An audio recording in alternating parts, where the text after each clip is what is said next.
is another one of those interesting episodes that I simultaneously feel like I have a lot to talk about, and I kind of don't. Um, I've often felt, I don't know if you guys have noticed this, but I often feel like I'm doing things in a different format when it comes to Babylon 5 stuff, without meaning to.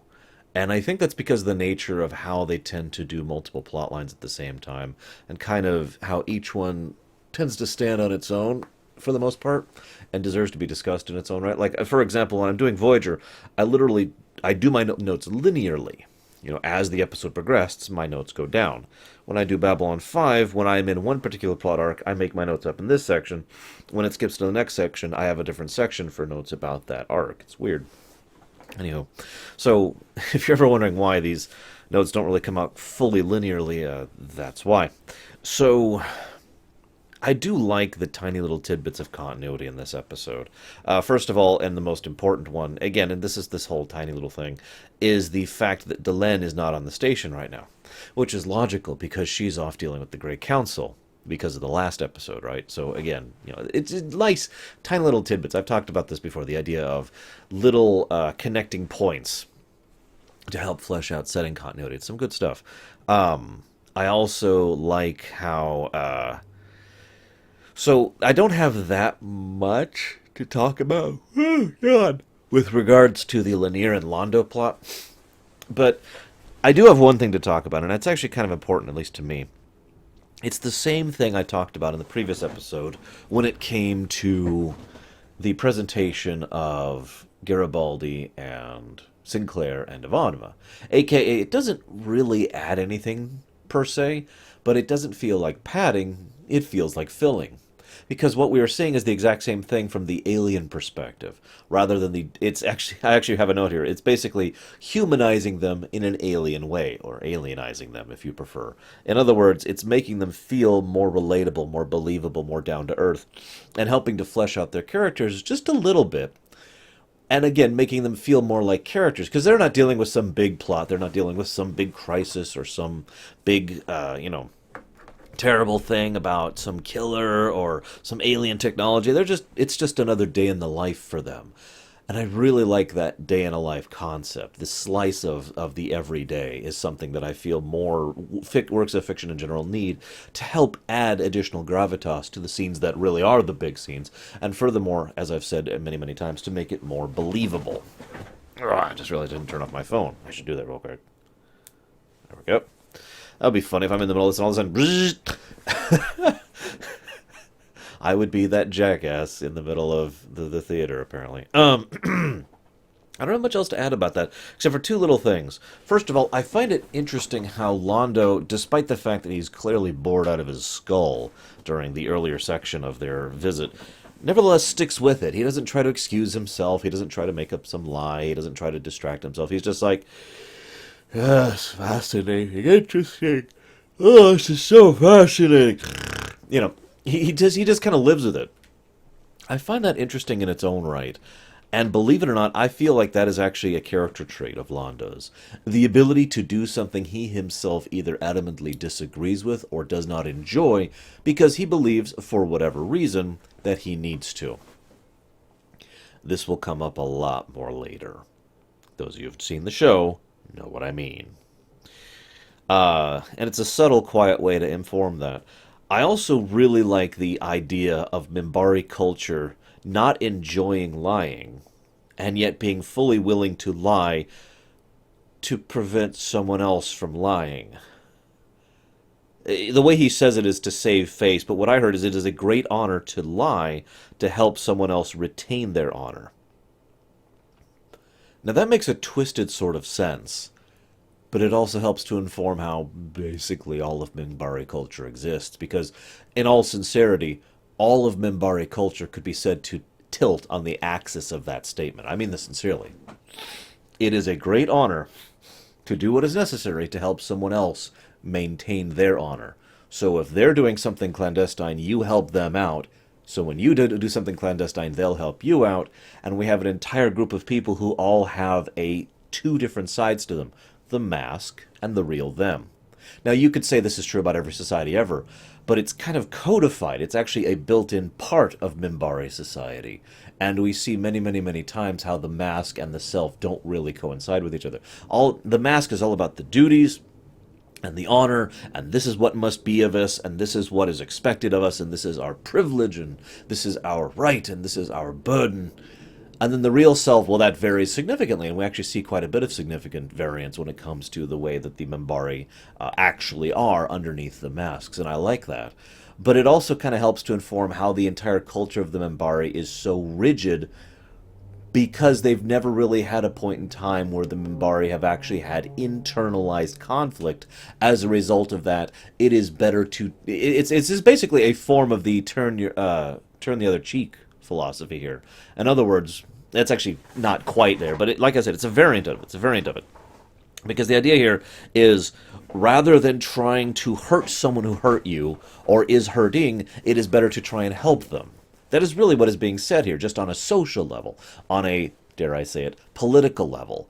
And so that's, like I said, if you really think about it, it just fits the matrix of their society so well that all of them have been so inclined to turn the other cheek for each other for God knows how long, although we do know how long, that they haven't had something I talked about last week in Deus Ex. There was a wonderful quote there, forgive me for not having it offhand, where JC said to Helios that the constructive competition of ideologies can lead to progress. I'm paraphrasing it. And what we have with the Minbari is an absence of that. Everyone is willing to just not smile and nod and agree with everyone else in order to prevent everyone else from having to do anything other than smile and nod and agree with everyone else. It's self-perpetuating. Let's hope this doesn't get to the point where they actually finally stop smiling and nodding, because that would lead to some horrible civil war between the castes, and that would just be terrible. So the next thing I want to talk about is the killer subplot. Oh my god, I'm sorry, I've gotten so little sleep. The killer subplot is interesting to me because it's probably the least important of the plots of this episode, yet it's the one that will have continuity in the future. I'm not going to say how or why, but the events of this killer plot will come forward more than once, in more than one way, in the future. And it's also generally presented as the threat plot. I've talked about the idea of the threat plot many, many times, especially over on Voyager. The idea of the A plot and the B plot, and how one of them, there's the A plot, which is usually the more concrete, character-focused, story-focused kind of a plot, and the B plot is usually the ship is in danger plot, or the station is in danger plot. And in this case, the B plot would clearly be the killer to fit that thing. That's the danger. Nothing else in this episode actually presents any significant real form of threat. However, I do want to give absolute props to this gentleman. I wrote down his name. Where is it? I thought I wrote down his name. Mark Rolston. There it is. Mark Rolston plays the killer in this episode, and man, does he nail it. He is actually more subdued than most people will play that kind of a character. Most people, when they try to play someone who is crazy or insane or criminally insane, they play someone who is basically bouncing off the walls, screaming, laughing, sinister, etc. I myself have done that kind of a role before, and I am not ashamed of that. But the way he plays it is a nice subversion of that. He is so wonderfully quiet, and he has a degree of subtlety and certainty to him, which every now and again is absolutely shattered by something that he himself wasn't prepared for. Like, oh, wait, this can't be. No, no. And then he goes back to being his quiet, confident self. It's a wonderful portrayal. He does some really good work over the years, and I just dropped my pen. He does some good work over the years in general. He does a great job with this here. Now, I know what you're expecting. You're expecting me to talk about the death of personality.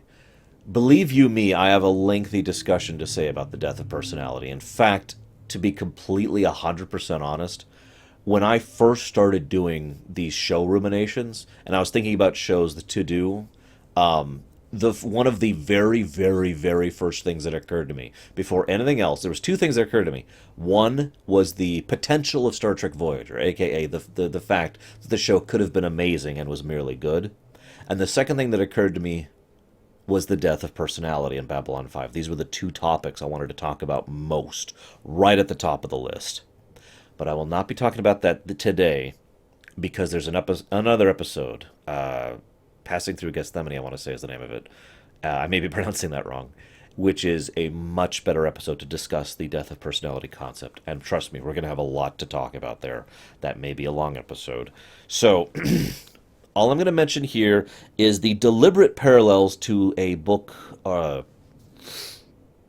another fictional work called The Demolished Man, which is where the death of personality idea was inspired by. And JMS has openly admitted this and has given several nods to it, most notably including the role of Alfred Bester, aka the author of that work. So I want to mention here, so we're just going to leave that be for a moment. Feel free to give your thoughts, of course, but like I said, we're going to really have that discussion later. I do like Franklin and Garibaldi's exchange because we see their differing perspectives rather clearly. Keep in mind, these two men are men who would generally be considered allies. And yet Garibaldi would do anything in his power to kill this man if he could get away with it. The killer, I mean. And he also feels like he's getting off easy by having the death of personality. The interesting thing about that, contrarily, is the fact that Franklin finds the entire process disgusting, which I find extremely interesting given the fact that this is probably one of the better ways to dole out punishment to someone in a less, for lack of a better word to use, icky manner. Now, we'll talk a little bit more about capital punishment later, because we do have something to discuss. I do have a Deutsch box today. Thanks, Deutsch. But for now, let's go back to the killer plot. I only have a couple of other things to point out. For example, Garibaldi correctly deduces that this man has killed before. I only point that out to once again for like the 50th time. We're on what, episode 21? And we've already had a bajillion times at which Garibaldi has demonstrated logical discourse in terms of his deductive reasoning. He looks at the method by which the man killed and deduces by the natural prowess with which he utilized it, by the practiced precision of it, that this man has killed before. And he was right. I like that. I very much like the fact that Garibaldi was right on the money on that, because it is very much one of my favorite aspects of his character. It's the thoroughness that really gets to me. Too often in fiction, detectives, policemen, lawmen, people who are trying to find stuff out, sleuthers, if you will, aren't thorough. They look at the surface of a situation and then they're like, yep, done. Garibaldi doesn't do that. He digs, and I like that, because that's what you should do, in my blunt opinion, if you are a sleuther, whatever your particular profession may be. You should dig to actually find out the core of the matter, rather than just the surface skimming. You know? You could have a carrot cake outside, and inside it's nothing but a bunch of dirt and worms, but you wouldn't know that if you just dipped your finger in the frosting, would you? I also really, really like how they do a fairly decent portrayal, actually, of how absolutely horrifying it is being inside the mind of a killer. I like that for many reasons. I like that because it is logical to me that being in the mind of someone that deranged and that screwed up and that violent and that horrible should be so adamantly different from everything else that you've sensed or felt or thought, and the very patterns of someone's brain like that probably function differently from everyone else's. Now, we've actually seen already in Babylon 5, in this particular setting, that different people who have different patterns of brains are difficult to read, right? For example, when Jakar was accidentally read, it was horrifying, not because he was some evil bastard, but because he was an alien, and that alien brains work differently. I have always felt that people who are simply that deranged, like the killer in this episode, a mass murderer, those kind of people, I've always theorized in real life that those people's brains literally, chemically, electrically function differently than ours. And the idea of trying to go into a mind like that has got to be a terrifying concept, and I really like how they portrayed that in many ways, both with her hesitance, her prepping, the scene where she's just staring in the mirror, great stuff. And then, of course, they actually go into the mind, and she just sees all those victims. And the idea that he has deliberately remembered the faces of all his victims is very much saying something. And then, of course, her after effect The concept of, I have seen into alien minds, and yet I've still seen more humanity in them than in that person. It's all the expected stuff. In fact, I would go so far as to say it is cliche.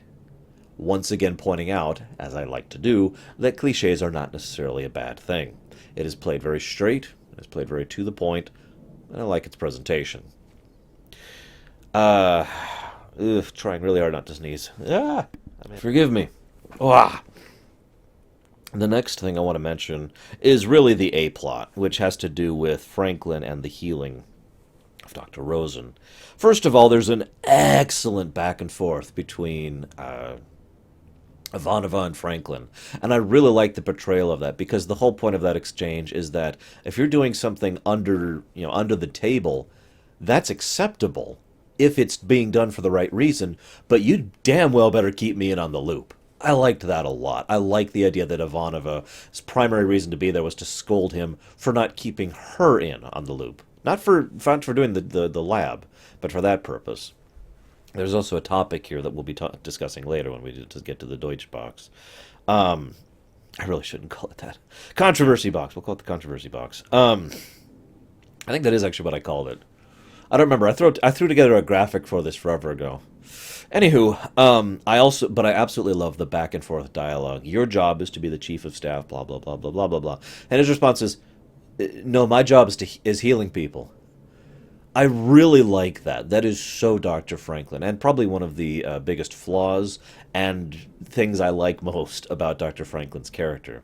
He is so wonderfully naive and so passionately idealistic that to him it really is extremely simple. There's healing people, and then there's everything else. And I like that. It also is a great way to foreshadow his own conflict and then partnership, if you will, with Dr. Rosen. The idea that as it's mentioned later, his big opposition to her, little sideshow thing, is the fact that he doesn't think it's genuine healing. And that's the only reason he cares. He doesn't want to hurt her. He doesn't want to take away her dreams or ambitions. He doesn't want to make her unhappy. What he wants is for people to be healed. The moment he finds out the thing actually works, he's on board with it. He wants to study it. He wants to learn more. He at no point in time wanted to hurt anybody involved. He just wanted to make sure that people didn't... Like he said, he's against the idea of people not seeking proper treatment. And that is a very logical thing to think. If I was to start selling snake oil, saying this cures ... these 5 things, then those people, if they are sufficiently convinced to take that, will stop trying to seek proper medicine.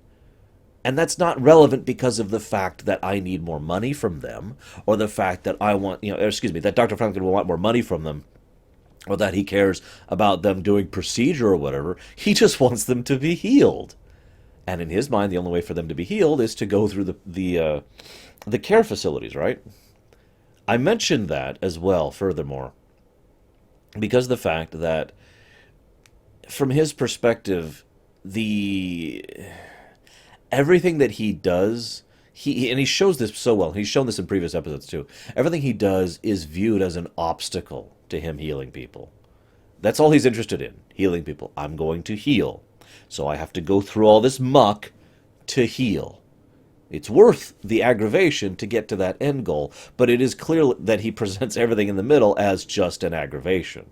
By the way, very nice little subtle touch here. Right at the beginning, they have that little exchange where Ivanov says it's only half a dozen.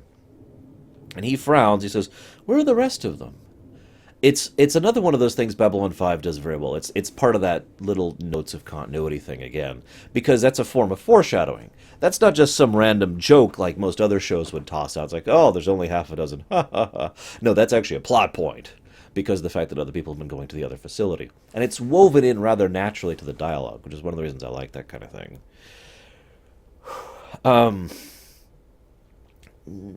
I just want to point out the fact that Dr. Franklin had a rather understandable reaction when he heard about Dr. Rosen's stim addiction. And I imagine that's not a hard thing to understand. when you are passionate about something and you get to the point where you want to keep doing that and you're basically physically incapable of doing it, and you have access to that kind of medical technology that we don't really have here in real life. Stims, in other words, aren't really the same as drugs. They're more like, well, stimulants. They're basically exactly what they sound like. They're better forms of the stimulants we have here in real life. The idea that they could just keep you going and keep you running and keep you functioning way past where you should be able to. And I know, there's things like that in real life, but you get my point.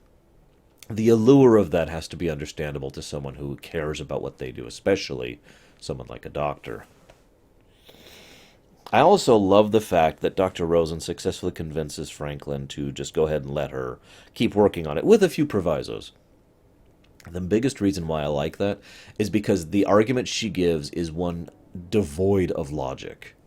She does not try to reason with him. She does not try to present her case. She passionately states that this is what she believes in and this is what she cares about and this is what matters to her and therefore she's going to do it this way. And it's the kind of thing that immediately made my, at the time, analytical brain, because I was in analysis mode, go, well, that's a terrible argument. And then I started kicking in. I was like, oh, actually, that's a great argument. Because she's arguing to Dr. Franklin, someone who is actually very non-analytical, very non-logical when you really boil it down, which is funny in its own right. Dr. Franklin is a man who, as I think I've just illustrated, is very passionate, is much more about heart than he is about head. And making that kind of argument probably wouldn't work with certain other doctors, but it sure as hell would work with him. And I like that. So that actually slid in nicely. There's also one last note I want to mention about how she takes his life. This is going to segue into our controversy box section. She takes the life of the killer. She does so deliberately, she does so willfully, she does so in self-defense. I was grateful for the fact that they found her innocent of any charges. No charges put, because she was doing it fully in self-defense of herself and others against an escaped killer. Because in my blunt opinion, that's how that should work. But so that was a relief. And I actually like the guy they portray as the judge in this in previous episodes. He's a pretty good guy. But one thing I want to talk about is that Garibaldi says you did the right thing. Because that's the way Garibaldi thinks. This man was a deranged, depraved killer who hurt and murdered many people. And he knows that. That's completely ignoring the personal connection he has to it, where one of his own people got killed by this guy. Multiple people killed by this man. You did the right thing. What did he say at the beginning of the episode? Space him. There's actually a comment about that. Only mutiny and treason are the only crimes that are punishable by spacing. For those of you who don't know what that means kicking you out an airlock and letting space do the rest. A fairly horrible, unpleasant, painful death. A fairly final death, actually. There's not many ways to escape that one. Which is, yeah. But yeah, mutiny and treason is the only reasons they could do that. They couldn't put that on him for this one, so... So Garibaldi's belief was that they had done the right thing. Not the correct thing. Not the accurate thing, not the necessary thing. The right thing. That this was how things should have happened. This man should have died. Keep that in mind for later. But notice her reaction to that when she is confronted about that point later. She says, no, I did what was necessary, which is not the same thing as what is right. What is right is always going to be determined by the individual. That's why things like ethics and morality exist. It's not a group consensus. It's more like each individual person decides what they feel in terms of the specifics. And if you were to put all the graphs of everyone's morality and ethics around, you would find several generalizations that tend to be found in the norm amongst a society. But the odds of any of those two people's exact graphs being exactly the same when it comes to what is right and what is wrong is infinitesimal. I would argue it is a 0%, but I am willing to argue that there's at least two people out there who have the same concept of ethics morality based on simple random probability. Debatable heavily, I will admit. I mention this, though, because one of the things that was mentioned in this episode, and let's go and just bring the box down. Go ahead. Let's just. There we go. Okay, hang on. We're good. Okay. One of the things I want to mention here, now that we're in the box, is an idea that is mentioned in passing in this episode. The idea that this device that she's using used to be used to kill people to help save others. Now, we've actually already talked about this concept a little bit, so I'm not going to rehash the entire discussion. The idea of consuming the dregs of society in order to uplift the others. We talked about this back in Deathwalker, I want to say was the episode name. I can't remember exactly, but you know the one I'm talking about, I'm sure. I want to mention it here, though, because for some people, the real discussion I want to have here is actually that concept of right and wrong. Because for some people, that would not just be acceptable. That would not just be cold calculus. That would not just be necessary. It would be right. People like Garibaldi would look at that and say, yes, those horrible, depraved people deserve to not only die, and it is a good thing that they die, but it is a good thing that their death causes some positivity in order to balance out the situation. Now, that's actually I take that back. I take that back. Garibaldi is not someone who thinks that way. I actually forgot a couple statements he makes later. He's a lot more linear than that, and I'll get to that discussion later. But there are people out there who would think that is the right thing, is the point I was trying to make. There are people out there who believe that is right. You have caused harm, you will do good by literally draining your life essence out to help heal others. Okay. Now, just like last time when we brought this up with regards to the vaccine that requires the life of others, this brings us to an interesting little topic, and it boils down to this. At what point have you gone too far? We'll actually be talking about it this Friday when we get to the human revolution rumination. The idea on the base of it doesn't really seem that horrible. Take the horrible people of society, take the mass murderers and the rapists and all the other terrible, disgusting, depraved individuals who don't deserve to exist, and suck the life out of them, literally, in order to heal others. To some people, that would seem like a no-brainer. To some people, that would seem like the most logical, duh, like there's not even a question there, of course do that. The real problem comes from how do you regulate that? How do you prevent that from getting worse? You remember Dragon Age Origins? Maybe you don't. In Dragon Age Origins, there was a device they made that would basically kill a person in order to turn them into a golem, an automated doom machine. It's not automated. They still have their sense of self and whatnot, but they can be controlled while they are a golem. So they no longer have the ability to disobey orders, and they last very long, and they're very strong, and blah, blah, blah. Now, again, when that technology was first developed against the Darkspawn, that probably seemed like a duh. Yes, people lined up. People volunteered to be able to join that thing and to sacrifice their lives to become a golem in order to save their people and to fight against the Darkspawn. Again, it's just such a duh question. It only became questionable when they started taking it too far. This is one of the big things. If I have one philosophy in life, I actually have like 7,000, but if one tends to touch most of my philosophies equally, it is the concept that all things in moderation. If you take anything to an extreme, usually what you have is a bad thing. My favorite examples of this are air and water. It is possible for too much oxygen to be in your blood to kill you. It is possible for you to drown to death. I don't mean being underwater. I mean if you drink too much water, you will literally drown yourself to death. It is actually very, very difficult to accomplish, but it's still possible. If you drink too much water, regardless of drowning, you will still seriously damage your body in doing so. Too much of virtually anything, in my opinion, is a bad thing. And this applies to philosophies and ideologies just as it does more mundane physical realities. So sure, we can kill someone to save someone, a life for a life. Okay. Where do you cut the line on that one? Where do you define the edge of reasonability on that? More important question, how do you enforce that?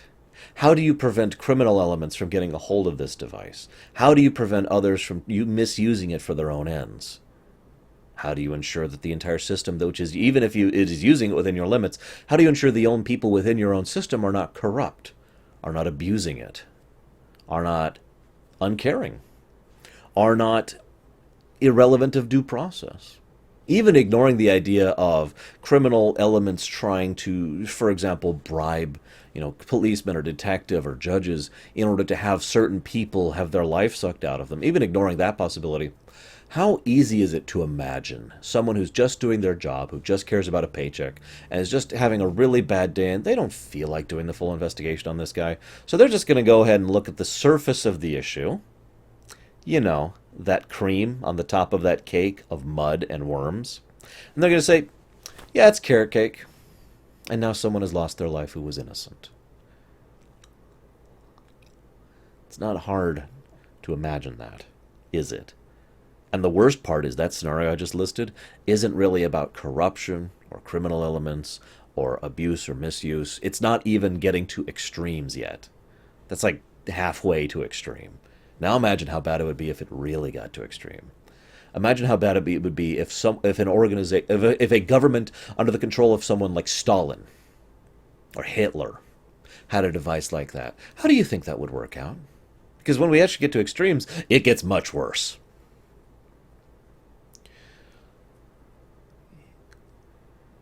I will, however, say that this feels like one of those no-answer questions.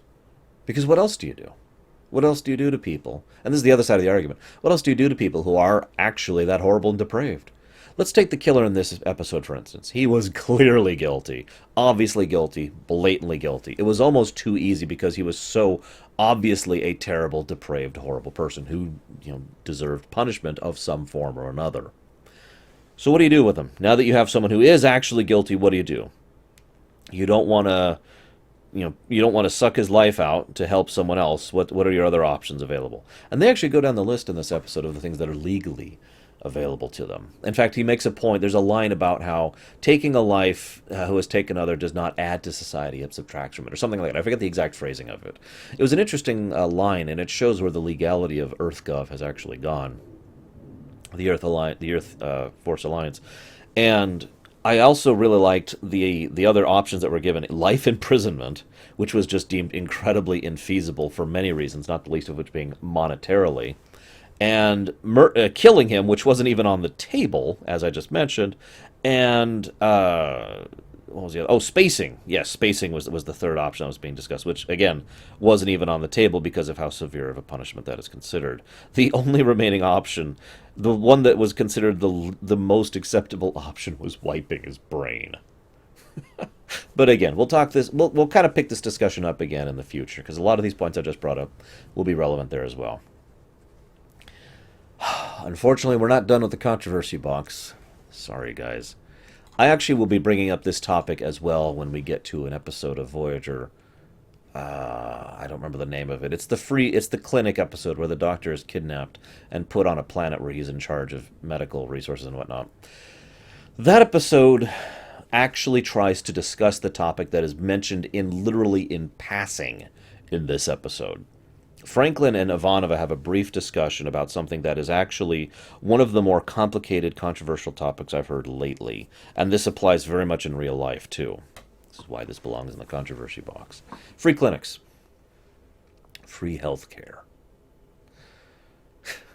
I shouldn't even have to explain to my United States viewers why that's such a big, hot-button topic, especially right now, and has been for years. Right now, here in the United States, historically speaking, for anybody watching this in the future, we have a law that is currently in place that several people are in hopes will be removed, that if you don't pay for health care, if you don't pay for insurance, you will be fined for not paying for it. Now, if that doesn't sound weird, let me point out that the whole reason that law was put into place was to provide better health care availability for people who couldn't afford it. I feel like there's a little bit of a disconnect there between those 2 points.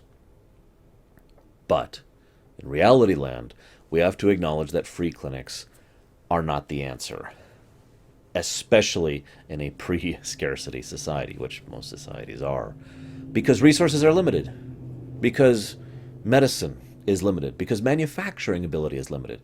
Even if you have enough resources to make enough medicine, it's not like you can go out into the field and pick a flower and say, here, have some medicine. No, that thing has to be processed, it has to be constructed, it has to be analyzed, it has to be quality tested to make sure it actually comes out and is in the right dosage, enough parts per million to be exactly what it needs to be, combined with other medicines in order to have the exact effect it needs to have. That takes time and effort. Even if the raw materials necessary to make enough medicine exist, constructing that into medicine is a big hassle, a gigantic hassle. And then you have to get that into actual distribution, which is another gigantic hassle of transportation, of I forget the actual term for that.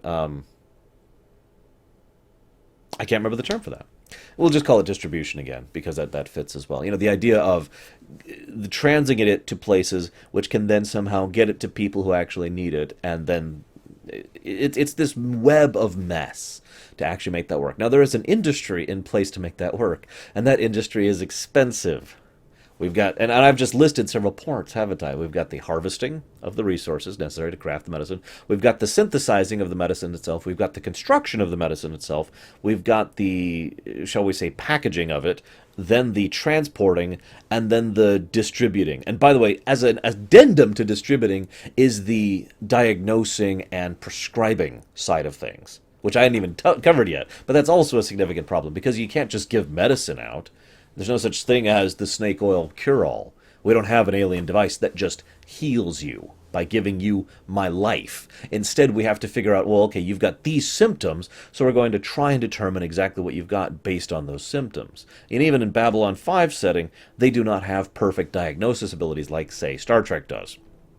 They don't have a tricorder, which can just immediately say, oh, you're sick with this. Now, they do have some things at their disposal, and they're certainly better at it than we are here in real life, but we face the same problem they do, aka we still need someone to diagnose you. We still need someone to analyze you. We still need someone to figure out exactly what's wrong with you, and then, and this is kind of another step, figure out what to do about that. Because we may not have a medicine for your exact condition, or we may have medicine that has been recently developed to deal with your condition that doesn't actually deal with it, that may change it, or may try to keep the symptoms back without actually attacking the source, and so forth, and so on. Medical technology, for all its many, many advances, is, in my blunt opinion, still incredibly primitive here in real life. And that whole problem of the massive amount of time and resources and effort that is put into something as incredibly simple as handing you a bottle of pills. The correct bottle of pills it's monumental. It's mind-boggling. So how do you do free clinics? Well, Dr. Franklin already kind of said flat out how he does free clinics. He himself is a very skilled doctor, an extremely skilled doctor. So he kind of handles the diagnosis and the prescribing side of things, along with the people who are volunteering to help him, who also have medical knowledge and skill. Okay, valid. So he's handled that. There's already an immediate problem because now he's doing that in addition to his regular full-time job. That's pretty much destroying his personal life, and it's going to be destroying his sanity and health over time if he keeps that up. So that's not a good solution. It is simply an answer to a problem. Next problem, the supplies themselves, the actual medicines and resources. Well, that's part of that is kind of already handled because there are regular shipments of medicine that are sent to a space station like Babylon 5 in order to make sure that they can supply for people. Those shipments are paid for by taxes. Because again, this is a pre-scarcity society. So those taxes are going to make sure those medicines and those supplies and all the assets and resources and the diagnostic equipment and everything that they actually use, the actual operating equipment, all of that is being paid for by the taxes of the people who are paying for the station itself. By which I mean they are paying for the paid service up there. They're helping to keep that going. And the paid service's own expenses are then kind of cycled back into the system. Because, as he points out, medical service isn't free. In fact, it's actually pretty pricey. And a lot of people don't have the money to pay for that. Okay? So, income is happening in order to make all of those supplies happen. So he is, and let's just put it how it is, stealing those resources in order to give them away for free, a more or less literal Robin Hood variant, where he is actively taking away from things that other people are paying for in order to give them to people who can't afford to pay for them. Now, there are people out there who'd be okay with that. There is such a thing as donations and charity. There is such a thing as, I'm willing to give rather than to pay for. The key distinction being, I give and expect nothing, versus I pay for and get something in return.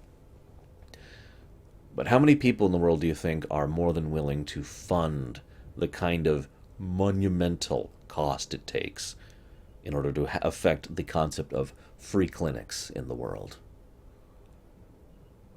Now, there are probably quite a few people, and there are probably some of those people who actually have the kind of money to really do something about that.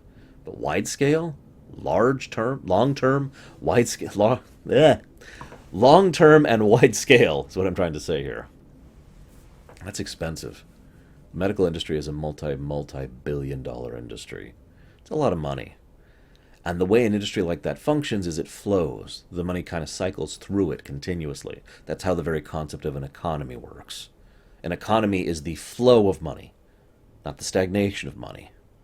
And the currency continually flowing through the system keeps the pieces moving. Imagine an engine where suddenly the pieces simply stop flowing, stop moving, stop functioning. And you can understand why economies can collapse. It's actually quite easy to understand, really. I've actually used that analogy I just used to explain to people how economies collapse. Take this one piston in an engine, stop it from moving. What happens to the rest of the engine?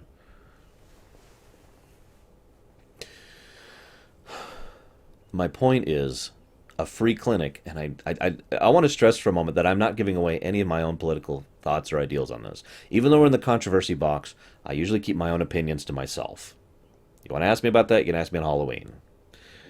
I am just analyzing and discussing the fact that this is not an easy solution. It's not just the ability to just say, why don't you just give away free healthcare? Why don't you just give away free medicine? It's not that simple, and it's not that easy. Not in the society we have, not in a pre-scarcity society of any kind, including the one in Babylon 5. Doing what Dr. Franklin is doing is frankly small scale, but it is symptomatic of a much, much bigger problem. All of that resources, all of that currency is being bled off, which means one of the pieces of the machine is no longer flowing into the rest of the pieces of the machine, of the economy, of the industry, of medicine and diagnosis and all that, the medical industry. And that causes issues, and the more of that that's happening, the bigger those issues are. We've actually seen in real life times where, because of something like that, that money has bled off so severely and so starkly that it has actually caused a crash of a minor crash, like a localized crash of a particular section of a medical industry program. That's happened already. Now, there are other answers to this, but no matter how you look at it, money, it's not even about money, really. It's about resources. Resources have to be bled off, given without returning and receiving in return, in order to make this kind of concept happen. It's the only way. It's the only way. Until we have a post-scarcity society in which we have limitless resources, we need to allocate. But again, I'll save most of that discussion for when we get to the allocator episode over in Voyager. Oh, sorry for yakking your guys' ear off. Well, no, I'm not. I love doing this job. I expect I'll get a few interesting comments on this one. I got a lot of interesting comments on the religion and the belief, the faith episode we did, too. Regardless, thank you as ever for joining me, and I will see you next time.